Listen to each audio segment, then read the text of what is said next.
Na start se připraví slečna Tereska Lohnerová, favoritka dnešní soutěže.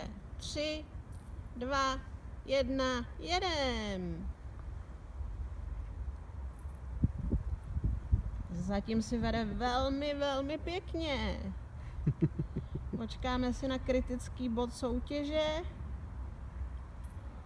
Ano, rozjíždí, ano, ne. Ano, drží se žluté línie. Nyní modrá, rozjíždí, ano, překonává svůj osobní rekord. Já nemám psy zase. Ano, a krásná vydařená piruetka salto mortale. Tady drobné zaváhání, ale ano, vypadá to. Ne, to byl brouček.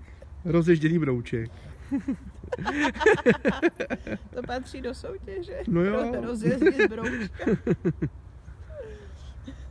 Já se líbí, jak zatím získává tu jistotu kontrolu, víš, jakože to rozjede, zastaví, je potřebuje, zatočí. Je šikovný.